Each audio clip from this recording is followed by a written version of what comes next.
I'm feeling very relaxed, reclining here on this beautiful sofa.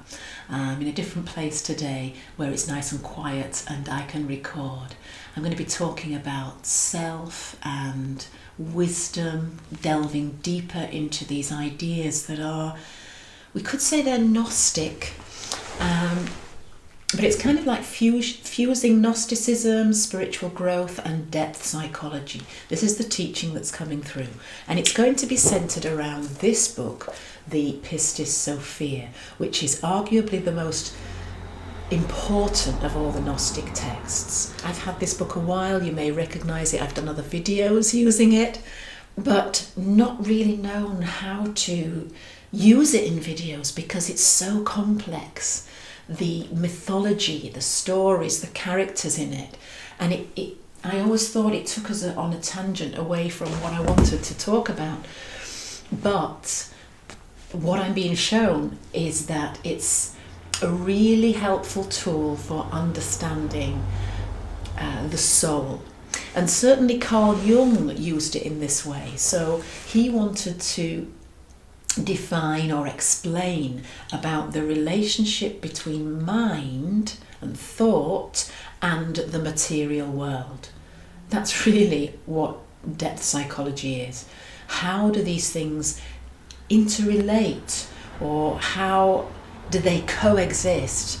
How is one dependent on the other? Is it a causal relationship, or are the two manifesting and emerging at the same time in different ways? That's synchronicity, for example.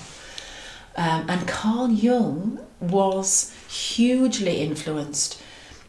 I wouldn't say influenced, actually. I say that he used Gnosticism because it gave him a template by which to talk about stuff that you really can't talk about because there's no subject, you can't pin it down. You can't get to truth directly, is what I'm hearing. It always has to be clothed in something, in concepts that we understand. And that's why Jesus used stories. Because our consciousness has been shrunk down. Or not our consciousness, I'm being corrected. Consciousness was shrunk down into a finite human experience when we incarnated as human beings. So we look at the world, our view and understanding of reality is through the lens of the three-dimensional world, three-dimensional lens, but also life as we know it, which is sequential in time, events and timelines and stories and interactions with people. Your whole life is a story, is what I'm hearing now. So it's the story of me, the story of Jill, the story of you, put your name in there, is your understanding of reality and life. And so if we are to try to expand our consciousness with new ideas and thinking, then the way in which we can do that is through story or myth. It's like using the currency of the country. When we go to another country, we have to exchange currency so that we can function in that place. And story is the currency of this earthly life. Okay, all of that was coming just from from listening, because I don't know where to really begin with this video because it's such a big subject. Gnosticism is a huge subject, and even to be able to talk about what Gnosticism is or what the belief is, it's very difficult because it's so diverse, in the same way that Christianity is diverse and can mean a lot of different things to many different people. But we're going to just focus on this story, the Pistis Sophia, this text, and I think we're going to get a lot of really good teaching out of it. So I'm going to begin by telling you a little bit about it and the history of it. So it was, let me go back to my notes. It was, there's no original Greek text. We don't have the Greek text. Put it that way. I think that there may have been a Greek text and it got destroyed. don't fully know, I haven't researched this really deeply, I only know that the earliest text is Coptic, because the Coptic Christians valued these texts, the Pistis Sophia, and used them, continued to use them when the Western Church in Rome denounced them as being heretical, so they burned their copies of them and didn't want people reading them or getting to know about them. So the Coptic text from Egypt came to England in 1772. It was then translated into Latin, and from there into English and French and European languages. So this version in English, you know, it's had a journey before it's even got here. So this is just to preempt what I'm going to say, is that we don't take it literally. We're lost in translation, and we're also immersed in story. We're using story as a vehicle. And I'm at pains to say this because I don't want to fall into literalism. I've been, in my research, finding out about Pistis Sophia. You come across people who teach about it, who believe it, and they're teaching it as though it is actually, from a confessional point of view. And that's certainly not what we're going to be doing here. We're just trying to harvest it for what it can help us to understand about the soul and soul life and the ascension journey, because it's very much using the metaphor of ascension, as you'll see as we go on. The story is divided into 3 parts. The first section of Pistis Sophia relates to where Jesus was with the disciples after he had resurrected. So the Bible talks about that after his ascension he appeared to the 12 and to his followers and spoke with them. You know, he said, put your hands here, feel that he was at pains to show them that he was flesh.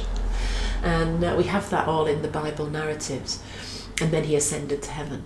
In the Pistis Sophia, we're given the number 11, that he was with them for 11, it could have been months or years, not quite sure.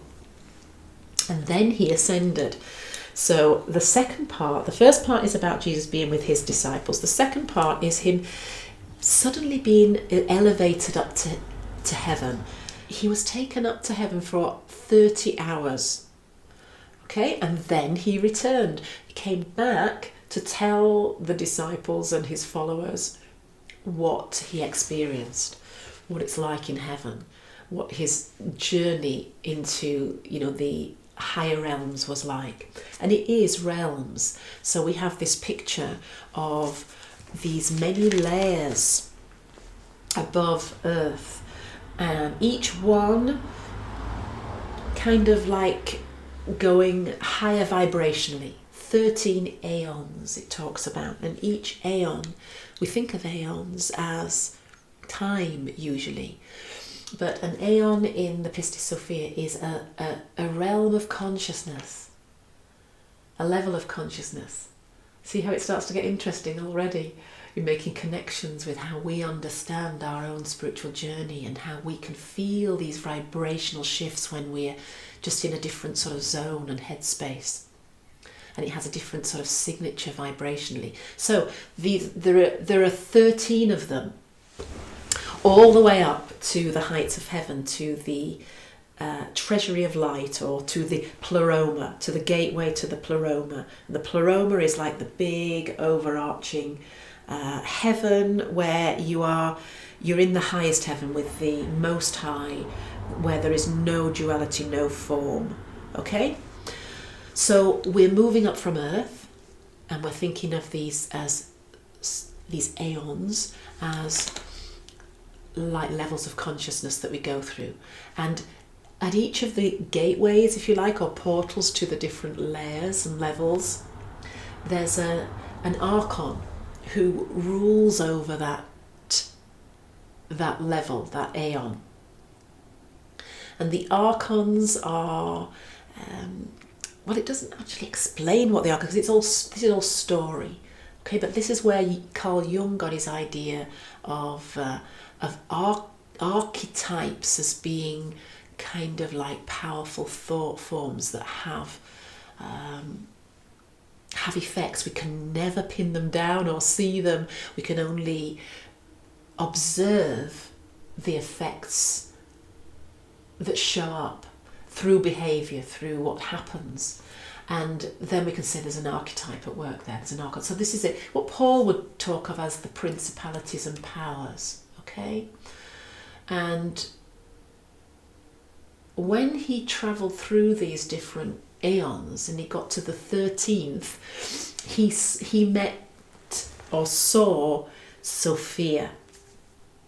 And Sophia was crying at the gate of heaven, trying to get into the pleroma, the treasury of light.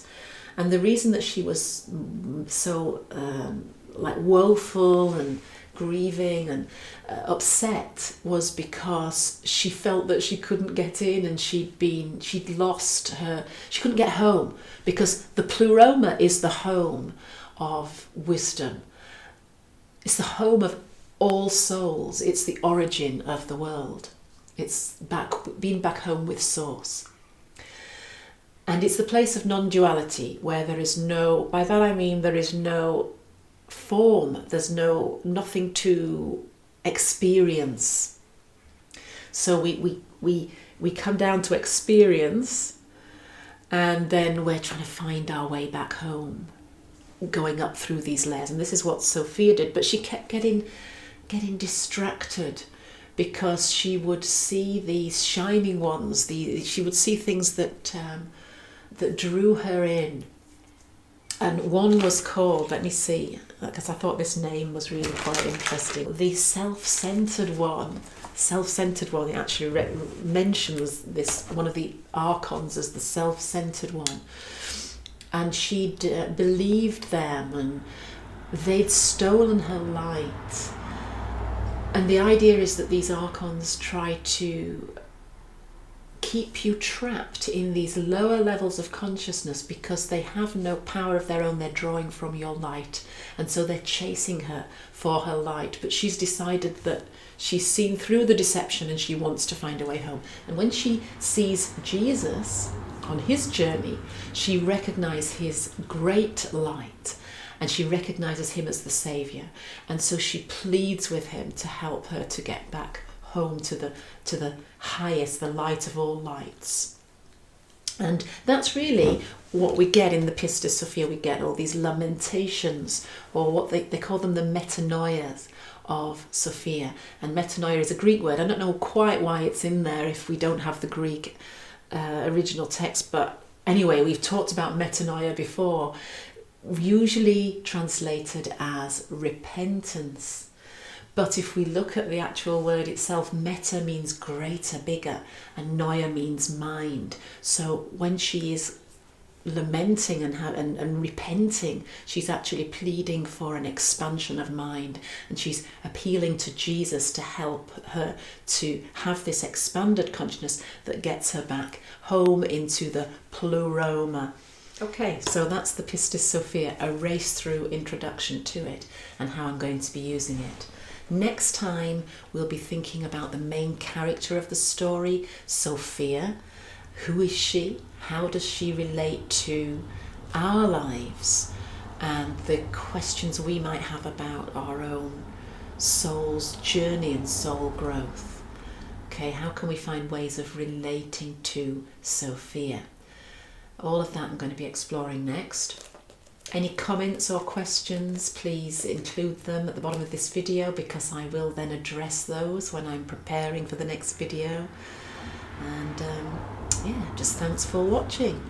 If you're not already subscribed, please do turn on notifications, and don't forget that I'm starting to do healing every Friday. Reconnective Healing Friday at 2 or 2ish UK time. So join me there, and let's just enjoy that, feeling the frequencies together in a live stream.